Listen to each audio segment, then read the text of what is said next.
evening. Good evening, Miss Demita, Miss Good, Lucas. good afternoon. Good Good evening. How are you? afternoon. Good evening. Thank you so Yes, much yes. for joining. Thank Happy you to for have having you us. here. Happy Monday. Happy Monday. Yes, thank you for Yes. having us. Yes. So we're gonna be starting a little bit right away. Usually we wait a while, but we're gonna start right away. It's a Okay. simple Monday, and hopefully some people will filter in as we progress. Once again, my name is Dan Clarke, and I'm a facilitator here at Empowered Parents University, and I am joined by my colleague Miss Tracey Cadet, who's also a facilitator here.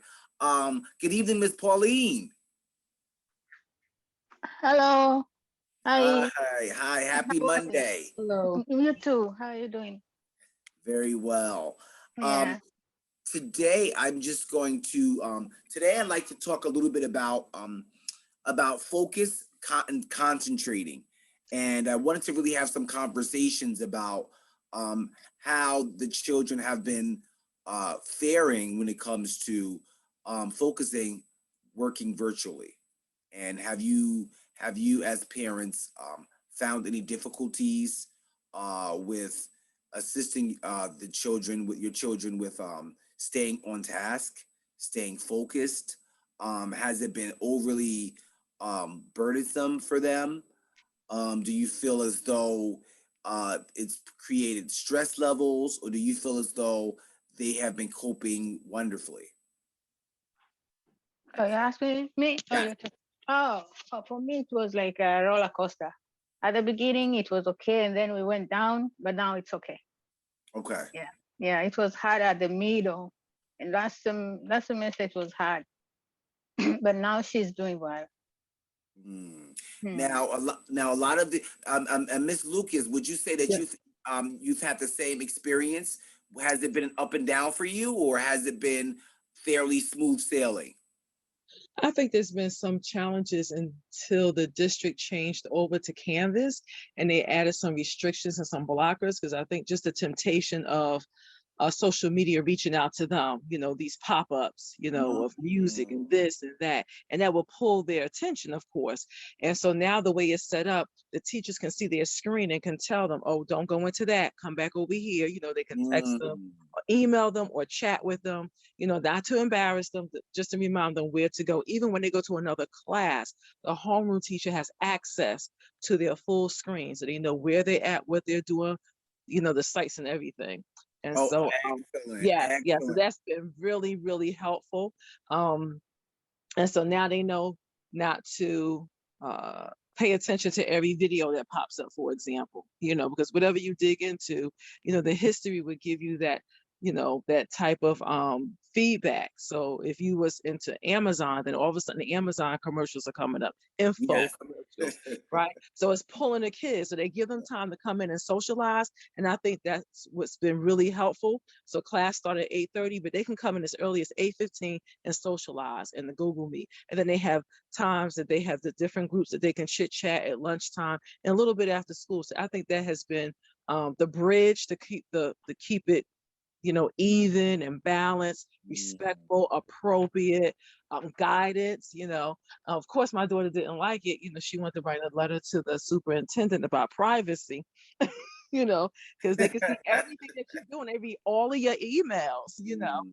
So I said, this is Uh, the real, Now, this is real world. are the kids mandated to use district computers?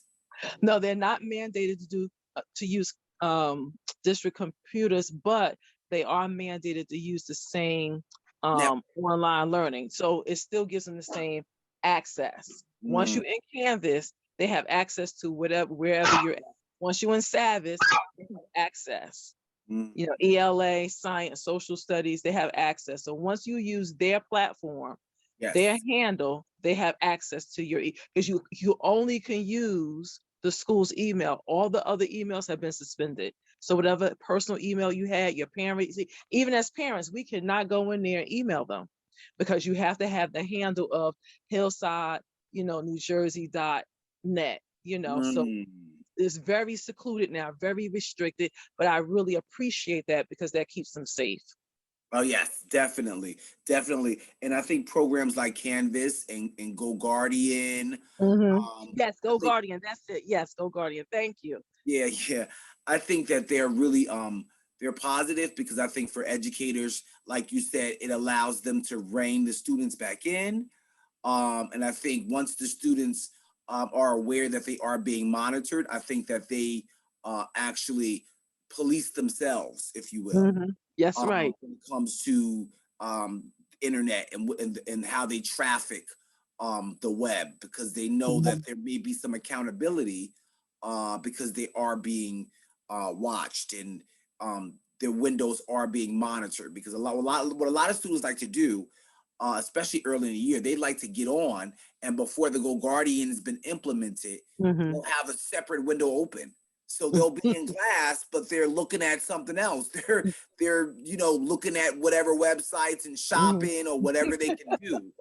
So I think it definitely is a benefit, and it's a probably assurance to you, kind of a relief, just knowing that someone is kind of keeping a close eye on the kids and making sure that although you may be working and you can't look over the shoulder, that they are, just for the sake of not even for your child being in trouble, but just to know that they're focusing on work and not putting attention to inappropriate things. Absolutely. So It's definitely a collegiate level software. And we found that out, I think about January when they emailed the parents, sent us letters and said this is a college level platform. yeah, So it came with a lot of responsibility, so I think they're coming along better with that. My daughter prefers to be online than to do the paperwork. okay. She likes the online. She loves to research. She can type, write, get a lot of things out opposed to all the writing, the rewriting the paper. So she likes The that better. physical, what you mean the physical copies of the, Yes, right. I Yes. got you. Carrying these books, because it's a lot of work. It's a Yeah. lot of work. So your young lady has been faring very well virtually. She's not been having a problem with focus.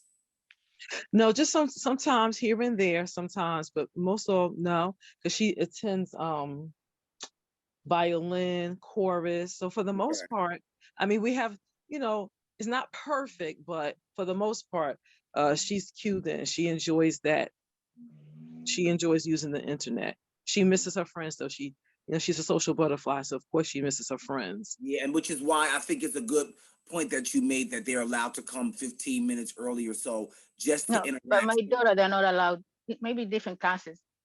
Oh, but Mm. they're not Yeah. allowed. Okay, but they do Mm-mm. sometimes come in early. Even if they come later, they're not allowed to socialize so much. That's why I was Mm, asking her, are you allowed? I know she's not allowed to be even there Mm. at 8:15 now. Even at lunchtime, they may be mingle 5 minutes, but they're not allowed that much, like the way you were talking about now. Mm. Maybe different classes. yeah, well, and Every that's unfortunate. I think to some degree that's a little that can be unfortunate because I think it's really important for the students to Yes. interact, and Yeah. especially if they're not allowed to see, they're not exposed to each other as much, and it's restricted. I think it's important for them to have that social dynamic and that social Yeah, I component. was hoping so, but I think she let them like if they do behave well, they just get 5 minutes here, 5 minutes there. But Okay. not like the way to the extent like the way she was explaining. No. Yeah, that's something definitely that I would definitely urge parents to. You can reach out to a teacher and let them know, express to them that you On think that. the PTA meeting, the first PTA meeting, I talked to her and say, how about if you give them, because like my daughter, she doesn't have cousins around or anybody around to Yeah, socialize like that. yeah. Yeah, Or so it's like there has classmates are the people who are very close to her, yeah, but they don't do that much. But she has like 2, 3 kids. They just send message once in a blue moon on the other app, like SMS. Yeah, but because they're still young, they don't like go out and look for the friends by themselves. It's like yeah, different. exactly. They're not as independent. And Yeah. do you feel like the now and speaking of the focus levels and when it comes to work, do you feel as though that your children have been staying up to the your standard of your Hi, expectations? my daughter is excelling. She was being indicted to whatever honor roll Yes, the society like honor last week. society. Yeah. She hasn't been out of honor roll since she started All third grade. right. Yeah. So Congratulations. yeah, that's not a problem. Academically, it's not a problem. but sometimes focusing or staying up late because she was doing her homework. Yeah, like today she was overslept, so it's like one of those stuff. Yeah, yeah, but Okay. she. Mhm. So what I want to do, I want to share a simple video, and this may be beneficial for you if you like to share this with maybe some friends, or share this information with some people that you know that may need it, because it seems like your particular children are doing well. So these tips may not be directly for them, but I'm sure there's some components, facets that can Yeah, be it's gonna applicable. help. If you can see Mhm. my screen, could you just give me a thumbs up or okay Yeah, sign? I see. All right. So this is just a video. It's just simply 9 tips to improve concentration for kids. And this is sponsored by Creative Leadership.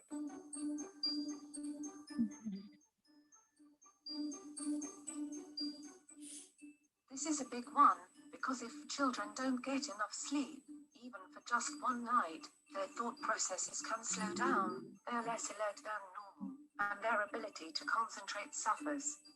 It's hard to remember and learn new things if they are sleepy, and that also affects focus negatively. Inadequate sleep also cuts into working memory, an important part of focusing. So this one I think we all know, and I think sometimes we think it's like an old wives' tale about just get to sleep. And sometimes as adults we know how to operate on fumes, so we can sleep sometimes less, but we know what drives us is the time sensitivity of the things that we need to get done. So we can be dog tired, but we can hit that autopilot and we can make it happen. And we can go and go until 8 o'clock, 9 o'clock and fall out. But we're doing it, we're operating off a different type of intensity and desire, because we know it's no other option. We have to get these things done. We have to submit the report. We have to finish this paperwork. We have to do this. We have to do that. But kids don't, sometimes we shouldn't misplace our own intentions and our own ability onto the kids, because they're still young, they're still innocent, they're still growing, and that same intensity they may not have. And I mean intensity for everyday procedures, everyday activities that we have, because they're mandatory and they're important to us. The kids usually have a higher level of passion when it comes to social activity. They have intensity. Oh, I want to go here with Margaret. We want to go here. We want to go to this concert. We want to go to this movie. They're all about that. They will make that happen. They will stay up to watch that movie, or to watch their favorite artist, or whatever it is. But when it comes to responsibilities, a lack of sleep is really going to show itself. So I was wondering, even if so specifically, Ms. Lucas, what would you say that you still kind of implement a shutdown time for your daughter, even though she may be more mature? Oh, absolutely. I would have to say that's where we may have our opposition, because Okay. I'm older. I'm going to be 12. I'm going to WOK next year. Yeah. Especially if we're watching the old shows like Bill Cosby. They stayed up to 9 Yeah. and 10 o'clock. They went outside. Come back when. No, we're in a different time. It's a Yeah. different time altogether. And so I really focus. And I let her know you need 10 to 12. I actually focus on 11 hours of sleep. So that's Yes. our focus, 11 hours of sleep. And that's what our house rule is: 11 hours Monday through Thursday. Fridays Oh, the she's late 12. night, sometimes Saturday. And 12 and she's doing 11 hours. yes, 11 hours. Yes, our bedtime is about 8 o'clock. So we start shutting it down about 7:30, even when she goes outside. So about 8 o'clock, 9 o'clock the latest. And then she's up at usually at 7. She has her chores in the morning to do, because we have a cat. So we have a family pet from COVID, because we had to have some type of emotional supplement here. Oh, really? Oh yes, we had to. Yes, I had to get a pet, because it's just us two. So I had to get a pet. So she has a responsibility for that. Now let me And ask you so, a question. Let me ask you a question, Ms. Lucas. sure. You got the cat. Did you get it early on when it was a kitten, or did you go adopt a full grown cat? We adopted a cat that was about 1 year old. She Okay. did all the research for the cat herself. She signed up for a pet home finder and Mhm. put research in, and so then we went and did the meet and greet, and then we decided. Oh, okay. She had a responsibility. Wow. Yes, so she had a responsibility to pick the cat that she would like to have. My only request was that it would be a male cat so that we had some balance in the house. Okay. Exactly. And because those female cats growing up, I've had the kittens and cats before, and the female cats, they go to a whole season, heat season, and they're screaming and wailing unless you get them fixed. It's just a whole lot Yeah, going on. yes, So yes. yeah, so well, that's really great, and that definitely balances out and creating responsibility, because that's a commitment to a life there when you bring a cat into the house, because they can live 13, 14 years. That's right. And she's So, expecting that. She's expecting that life expectancy too. yeah, So mm-hmm. so Miss Mm-hmm. Mandari, would you say that you have a strict shutdown time as well for sleep It for used your to daughter? be. It used to be, but when she turns 12, she asked me to stay until 9:30. But we find ourselves until 10. That's the time she goes to bed. That's why I always say I'm gonna take your tablet and the phone, because yeah, I always say on weekdays we don't have to have those stuff. But I Yeah. find myself, because I always feel like she's alone. Let me don't do this Okay, to so me. it's Don't like you're so that almost yeah. compensating. But I feel like maybe I'm too easy. Now I'm thinking maybe we have to go, because today she was late. Really, she was late to wake up. But it's the first day, so I was like, no, this is not gonna happen again. Today she Yeah. was overslept. Mondays Mm. can be rough, as for us adults as well. Mondays are always difficult Mm-hmm. when you're coming off of having a little bit more flexibility and leniency with yourself, staying up later and being a little bit more relaxed. It's hard to get right back into the swing of things and the motion of things. So I definitely think that you're both on the right track, because Ms. Mandari, it sounds like your daughter's at least getting about 8 to 9 hours of sleep. Yeah. So that's pretty significant. Studies show typically that the younger kids, they really do need as many hours of sleep possible, because Mm. it's not just for their brain to be rested, but there's so much development going on physiologically Yes, with the kids, that their body needs that rest, because it's a period of growth and to recharge. And like I said, their batteries, their immune system and everything is still building up. They're not old war horses, like they're But grown up. sometimes when I let her to go to bed, maybe because we don't exercise a lot right now. Because when I Yeah. let her go to bed at 9 or 8, when I go to her bedroom at maybe 2 in the morning, she'll be up there sitting. Say, I can't sleep. I can't sleep. So it's like, that's why I say, okay, maybe we go at around 9:30, 10, and then you're gonna sleep throughout the night. But sometimes I feel like I don't know. She said, "Oh, I'm 12 now. Maybe I don't need a lot of sleep again." Oh, but she definitely does. She definitely does. But it's very important to create a balance, and you know that specifically for your child, what is best to strike that balance. But the most important thing is, when it comes to this step, is to remember that sleep, it is paramount that they do receive a adequate amount of sleep. Now that may vary a little bit from you may be between 10 or 9 or 11 or 9 or 8, but it has to be within a recommended range that is appropriate for their age level. The younger they are, especially if they're under 16 and they're under 17, they're still developing. They definitely need more. So let me just continue on. I don't want to spend too much time on Makes this them one. less vigilant and reduces both their accuracy and speed on mental tasks. Quick and easy is the way to eat meals when we are busy.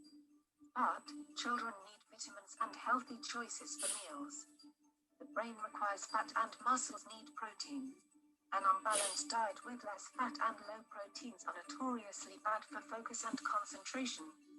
And if the child doesn't get essential vitamins and minerals, including adequate iron, the child's ability to concentrate will suffer, and it will worsen over time. Loss of focus is a definite side effect of not drinking enough. So now this is going to Dehydration can also lead to other symptoms that in turn reduce focus. Now, this is going to eating habits. Now, we've been home and the kids have been home.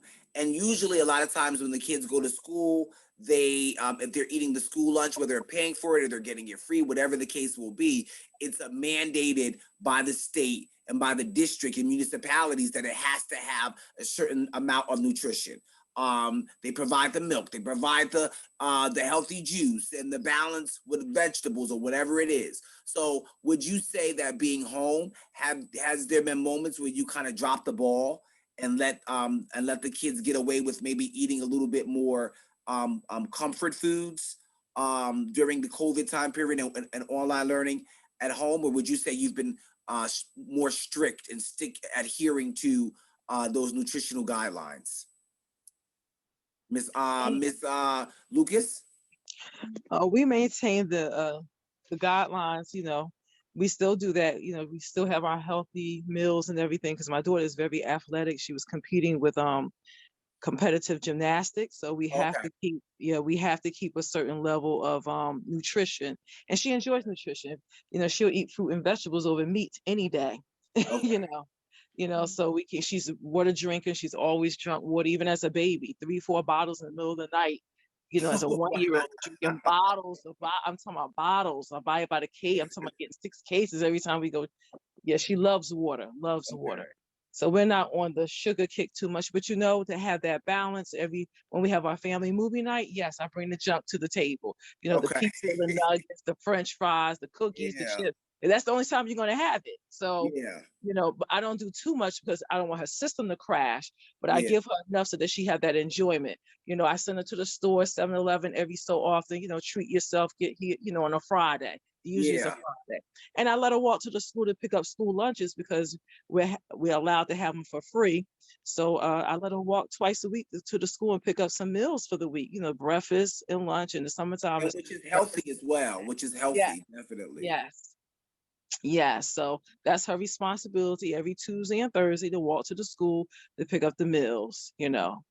Mandari, how have you been at home when it comes to leniency, when it comes to staying hydrated? Have you been letting your daughter kind of get some extra treats here and there, or have you been sticking strict to that healthy diet? To me, I can say it's, I don't know, and I let her eat anything, but I took her out of school lunch, whatever, since it was 6, 7. Yeah, we started to do home meals only because she was growing very fast. She was getting bigger and bigger and bigger. But when I put her on organic stuff, like 75% of the food she is eating is just organic. So it helps her a lot. So at home, right now, it's like I don't restrict her to eat anything because I don't want her to be like stealing and be hungry all the time. But she has COVID weight right now. I understand, but it's not like I didn't let her I can say we're doing fine, even though I know we need more exercise. That's the only thing I know. And now, like Ms. Lucas said, small opportunities sometimes are absolutely imperative to apply. So sometimes a simple walk to the store and it's safe, or down the street, something simple definitely makes a difference. Even sometimes if you're going out to public to a doctor's visit, sometimes instead of taking the elevator, walk up the 8 stairs together. It might be 5 flights. We take the dog out. Yeah, we say, you know what? Let's take the stairs because it definitely helps. Any little bit. She was a swimmer. To me, she was swimming. So when we stopped going to the swimming, that's the time we cut down that activity she was love to do a lot. Yeah. So that's the only thing I know is the drawback. Yeah, well, hopefully a lot of the schools are opening back up partially, part-time, a couple days. And so that's going to be good because sometimes when you're home and you're on the screen, there's more ability and temptation to kind of have some comfort foods around you, even with the kids. You're eating lunch a little bit, they're eating, versus when they're in the class for a couple days a week, they're back to the protocol of they're at their desk. This is the lesson. This is what it is. There's no distractions. There's no, could you hold on 1 minute? And they're in the kitchen and they're getting water, but then they look down and they say, let me get a cookie too. So it's none of that going on as much. So I think that definitely after the COVID, once the restrictions are lifting up and we become more Active, normal again, I think a lot of the weight is going to start dropping off of the kids, definitely. But it's very important to keep them hydrated. And remember, like Ms. Lucas said, and like you said, Ms. Mandari, the fruits and the proper food is very important, because that in conjunction with the sleep is definitely going to make a difference when it comes to their ability to perform as students. May I just add something there? I think it's Yes, important please. to also talk to the children why nutrition is important. I told my daughter, okay, so right now when the gym was closed, all that was closed, you still need to have your granola bars. You still need to have your fruit cups or your fresh Yes. fruit. You still need to have your smoothies, because outside of competing, you still need to be healthy for you. You need this because when you're doing math, you need to stay focused. And when you're doing science, you need to stay focused. Because when school is over at 2:30, now we still have to be on the computer another 2 or 3 or 4 hours And you doing need this that energy. research.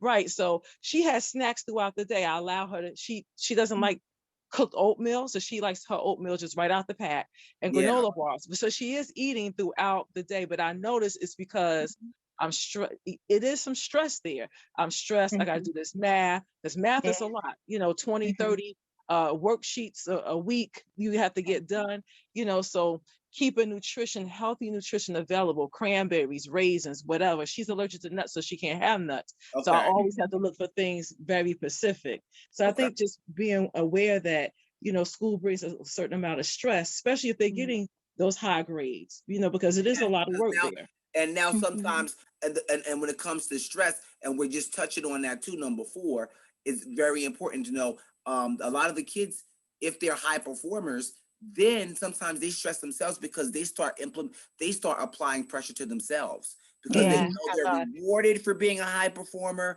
and now they feel like they don't want to let you down. Sometimes educators, teachers say, "Oh, great job." They're telling them great job, so now they don't want to let their teachers down. So it's a lot of stress it's true. involved right now. And eating healthy, and I like how Ms. Mandari and Ms. Lucas, both of you said, it's okay, they're eating consistently, but everything they're eating is healthy. So you may gain a little bit because you are eating more, but when it's healthy, it can't help but benefit you in some ways. You know what I mean? Especially if you want them to go back to being active once the restrictions are up, and you wanted to get back to the gymnastics. You want them to get back outside. You don't want them to have to go through a crash course to get back in shape. So I definitely think that it's great that you guys are your families are trying to instill those positive eating habits during this difficult time, because like I said, it's very easy to kind of fall short and have comfort food. Families have communication issues or financial burdens, and these problems can cause concern for the children in the home. If the parents talk about their problems without considering boundaries, the child can be overwhelmed. This can cause lack of concentration and focus at school.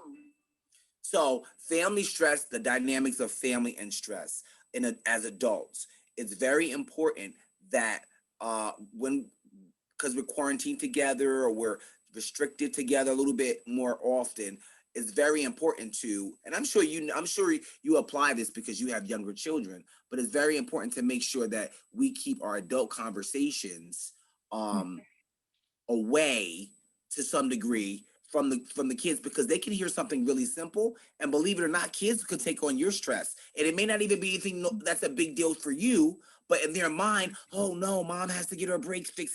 How's she gonna do that? They may overly worry without you, and it may not be a big deal to you. So sometimes I think it's important that the kids kind of stay sheltered and guarded, and that even means from us and from our conversations, and because you want to maintain that certain level of innocence, and you definitely don't want them to take on adult stresses that are beyond their control. Do you find that you have been monitoring and altering your communication with other adults, phone calls during this time period, Ms. Mandari?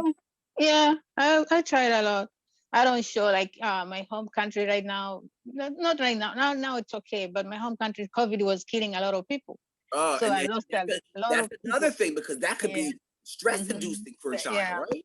Yeah. But I didn't tell her everybody. Like whenever I hear something, I didn't tell her. We were talking here inside quietly, but I tried my best not to show that feeling I was feeling. I was anxious too, Yes. because every day you hear somebody, you know, somebody. I lost a lot of people. The second wave was hard. Oh, I'm sorry to hear that. That's horrible. So Absolutely. that it's like we have to try harder not to show her that it's scaring us too, even as we were scared, like yeah, because you don't know who you're gonna hear tomorrow, but now it's okay. Everything is like a little bit down. But in January and February, it was very high up there. It was raging. So that it was hard to try not to show her like that. Yeah, but she sensed something, but I was trying my best. In the winter, it was hard. But I'll try our best not to show her. But we went to the doctor and asked her everything. She would never be having like depression or any anxiety or anything.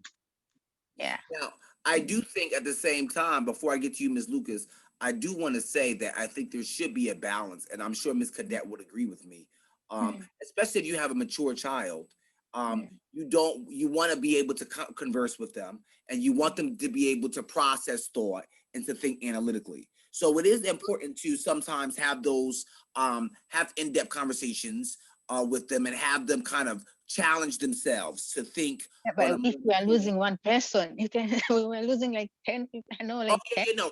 With that, no. When it comes to the death, that's a whole different. But when it just comes to sharing with emotions, it's very important that they're able to express themselves and not bottle up their emotions. Whether it just be anxiety from doing the schoolwork online, feeling overwhelmed, like Ms. Lucas said, it might be 20, 30 pages of math a week.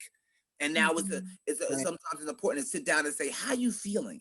What are you going through right now? Ms. Lucas, do you have any thoughts on that when it comes to I agree. the family stress and kind of expressing yourselves during COVID?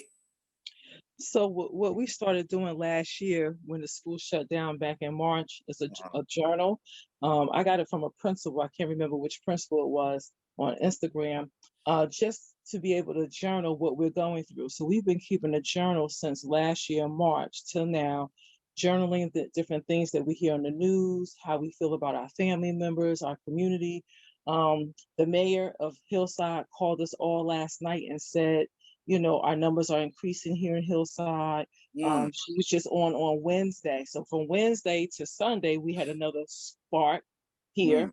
And so on Wednesday, she gave the video with the numbers, the statistics, and we talk about it. You know, because it's such a small community. So when you're talking about 2,800 people out of 21,000, that's a lot of, you know, that's a large percentage, you know, and that's a lot. So we talk about everything, and then we have regular scheduled talks that she can call her aunts, you know, aunts and uncles and godparents, just to talk and share about what's important to her.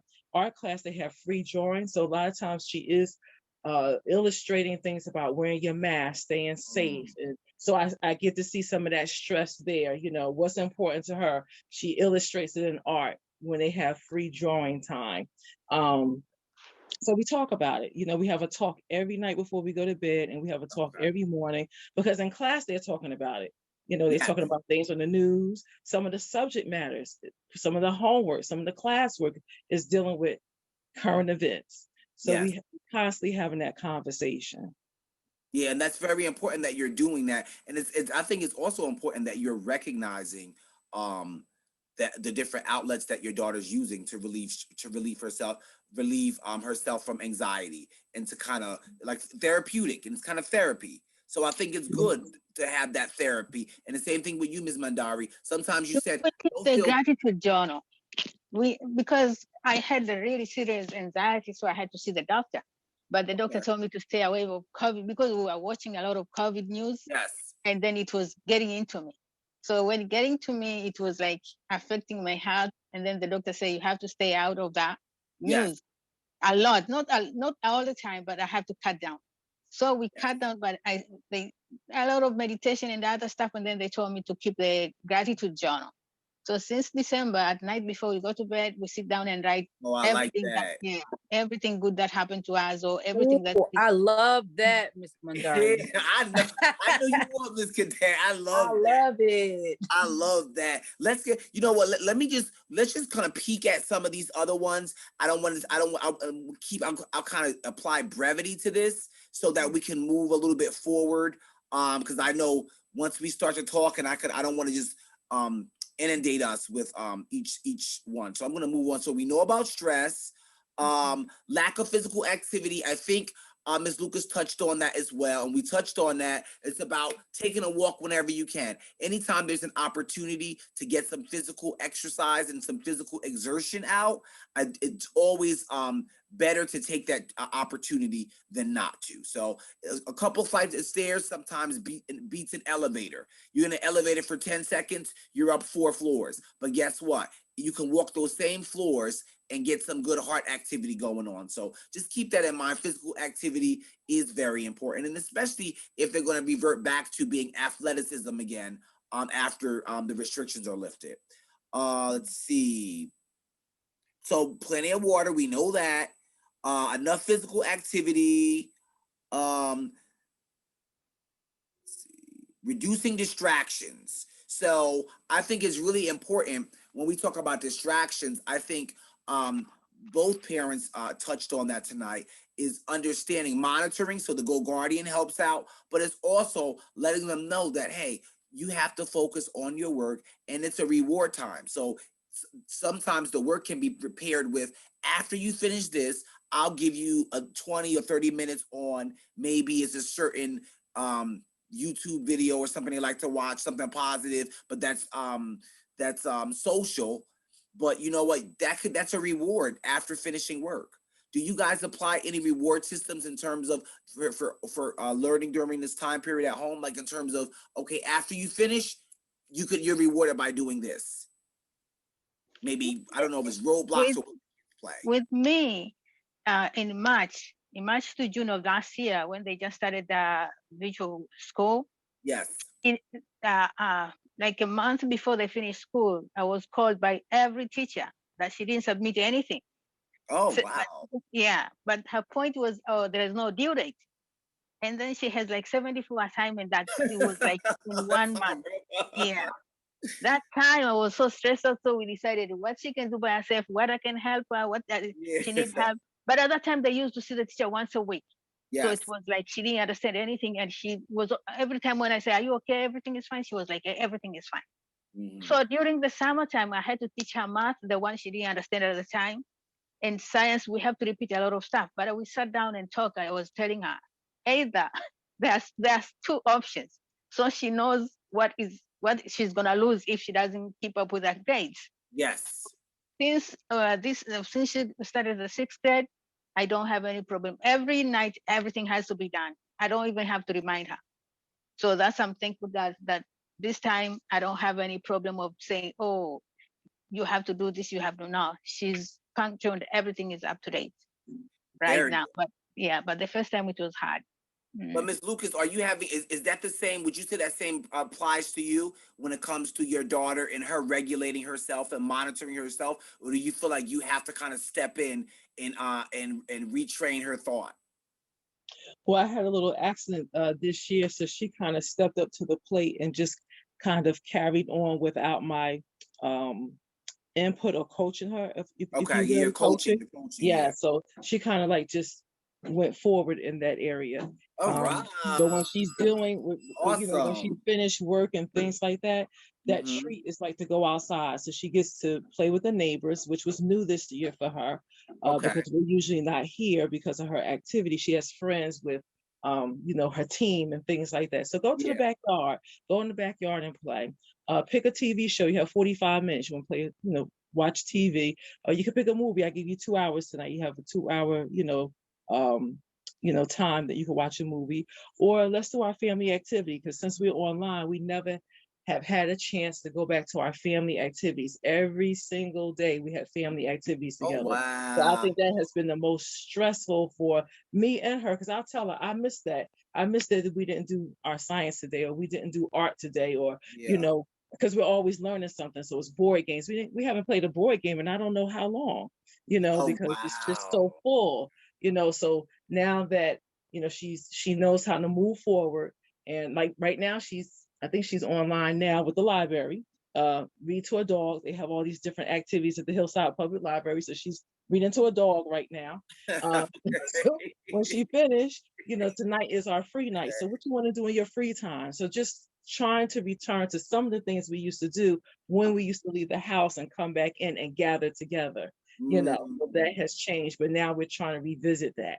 And try and you know what? Sometimes that may just have to be incrementally and small Yeah. little steps, however you can do it in those small little steps until you regain full normalcy.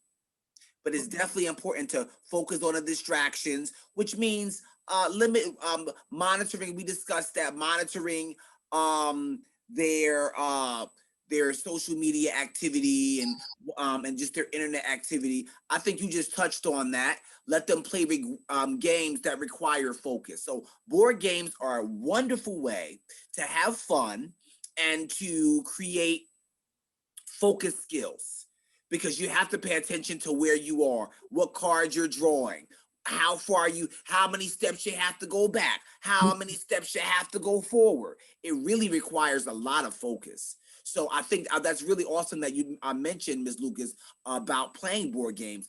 Ms. Mandari, have you ever considered bringing some board games into the home? Or Yeah, we do have family nights. Yeah, we do play the Monopoly a lot. Yeah, she likes that.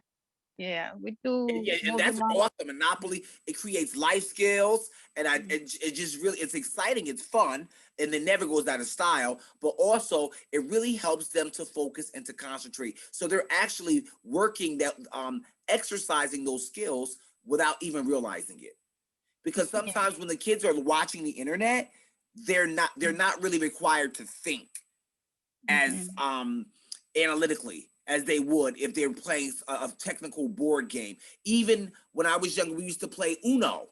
That requires you to use your thinking, matching colors, matching numbers. It's an intelligent game. You're learning. So I definitely think it's awesome that you guys are implementing that already. I definitely will recommend some Uno and as many board games as you can. I think we touched on letting the children have fun and play. So that's really healthy and that's important as well.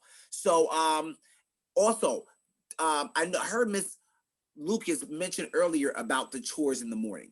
It's very important to have the kids stay on the path of completing chores. It gives them a sense of responsibility and a sense of urgency, because sometimes we can develop a feeling of complacency during COVID.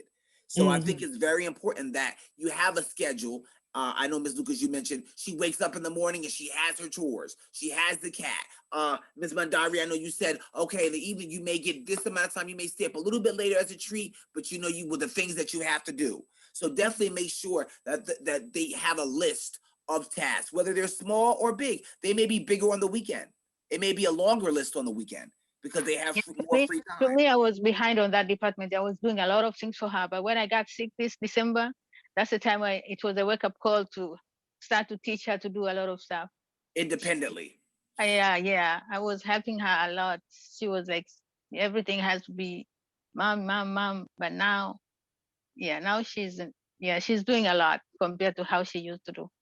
Amen. Very good. And Ms. Lucas, would you say, I know you got your new addition, the little kitty in the house. Are you putting more primary responsibility, of course, outside of the vet and those different things you take care as an adult and drive with her and taking but I mean, like the daily changing of the litter box and the food, are you leaving that responsibility more to your daughter?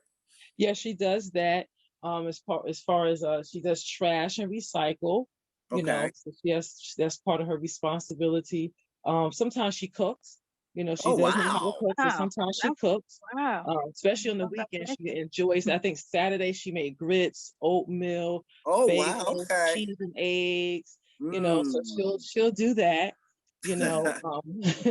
She's responsible for her clothes. She's responsible to do laundry. A couple of once a month she does the laundry. Once a month she does her own laundry. She won't do the laundry for everybody, but just her laundry, her uniforms, and things like that. So teaching her to keep up. She loves books, so she has to keep up with her own library, her own media center. She's responsible for that. So so it's not like all at one time. It seems like a lot, but when you spread it through a whole month, it's not as much. I do the dishes every day because by the time she finished doing homework, she's just too exhausted. 3-4 hours of homework. She's too exhausted. So I give her easy things to do, so that she likes it and she'll get it done. So I love the cat. I'll feed the cat. I'll sweep up the litter. I'll change the litter.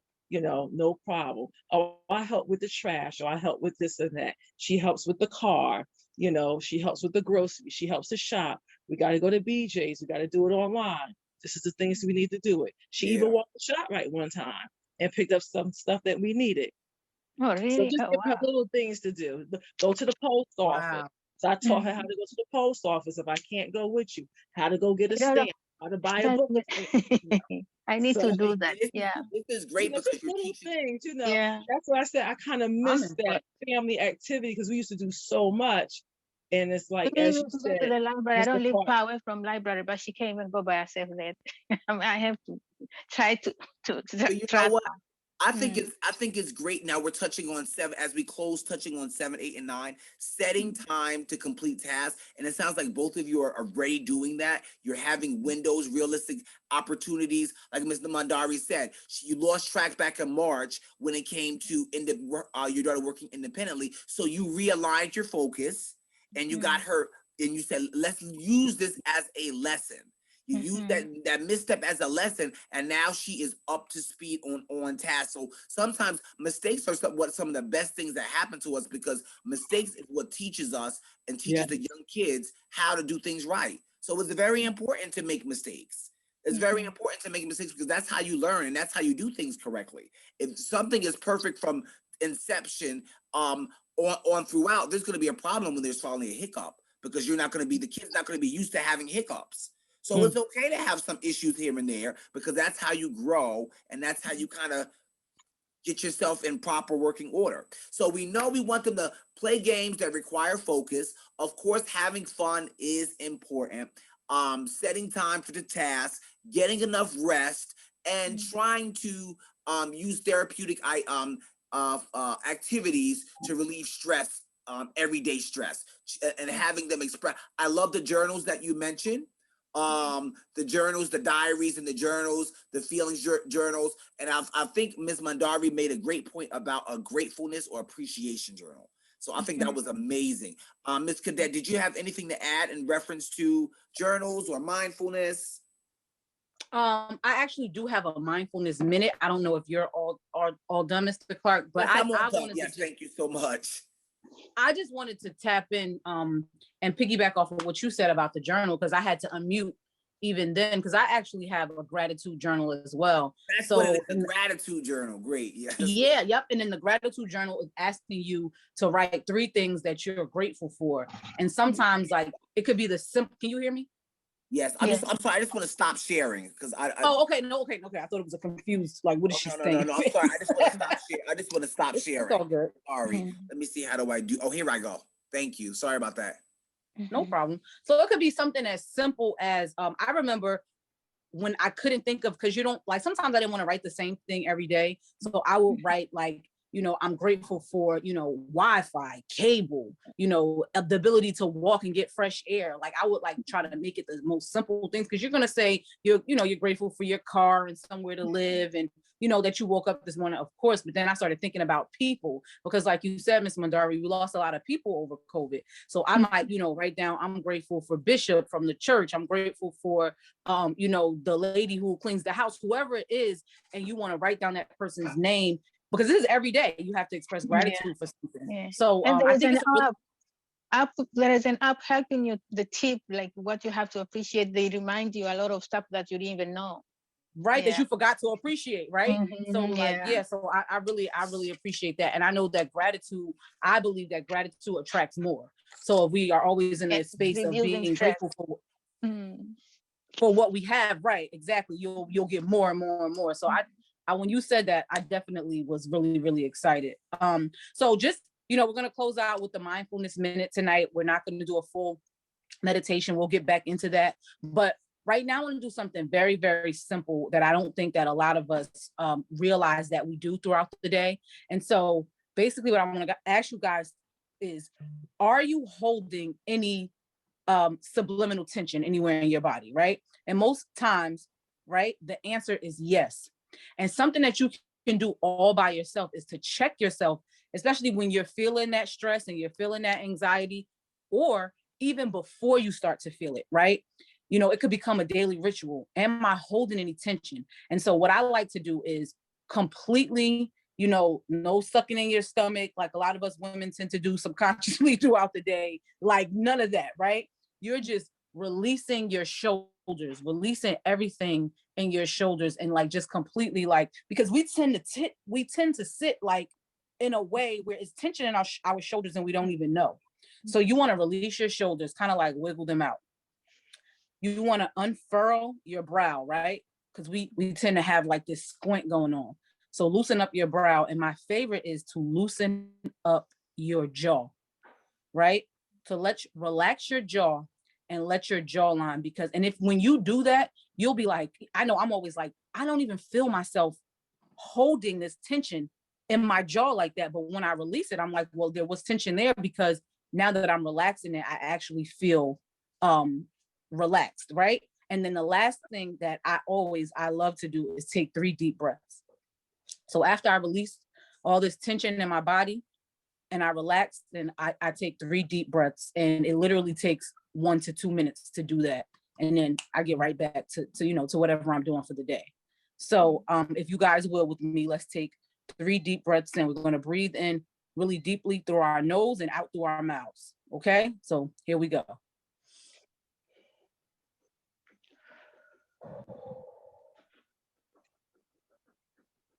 That's 1. Try to get all the oxygen up into your brain to give your brain a wake up. Let's do number 2. And release. Okay. On the 3rd one, when you release, remember to release your shoulders and your jaw as well. Okay. Last one in. Release.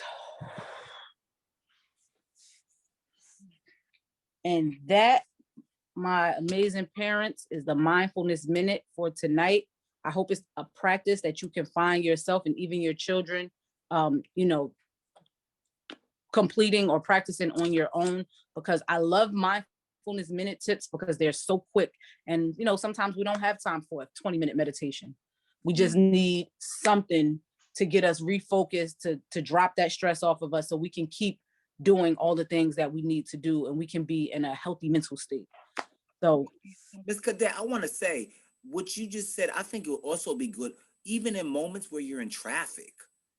Like sometimes, yeah, where something and you stuck in traffic, that sometimes is an opportunity to breathe in, breathe yes, out, right? And have that, because you like, know how stressful traffic can be exactly. sometimes. So Yes. that's an opportunity to actually reflect. Or, you know what I also was thinking, when you were talking about your the journal being the gratitude, right? Sometimes just having a moment, say, I always say traffic, or if you're in the train, or however you're commuting, having that moment when you kind of close your eyes and you just recite in your mind the things you're grateful for. Absolutely. As you're thinking, you recite, you know, thank you, God, for this, thank you. And you're just saying it in your mind. So if you don't always have time to write it down, it might be beneficial to think it when you have a moment of, you know, you can't move. You're out, but you can't move because you're stuck in traffic. You're out, but you can't really move because you're waiting for the bus. Whatever it is, that's the opportunity to replay those positive things, and to do the breathing exercises that you just taught us. Because after you come out of it, you probably find out that you're more relaxed than you thought. You probably didn't know you needed that relaxation moment. Right. It's a great opportunity to do that, because I do find that when you're waiting for something and you can't control it, it does give you a little anxiety when you're in traffic. And it's just, I've started to, a mindfulness traffic tip that I would like to give you guys is, I'll just say to myself, you're going to be late. Okay. Right. And just accept it, kind of. Even if it's not a late thing, you know, you're just always in a hurry. You're not going to get there until 8 o'clock. So once you need to accept that. Mm-hmm. Yes, accept that you're not going to get there at the time that you thought you were going to get there. Yeah. Let it go, because now that's how accidents happen. Yeah, right? Everybody's like this. Yep. Yeah. And I'm letting people go. And once I say that, I'm like, I'm not racing anybody. If you cut me off, power to you, because I need my car. Exactly. So I tell myself, you're not going to get there at the time that you thought you were. Let it go. And then that is something that I do. The accident will even make you even more late. Now it's going to Yeah, create exactly. a real problem for you. Now So you- go. right. You just let them go. Now it's a whole Exactly. problem. You want to be late, have an accident. Exactly.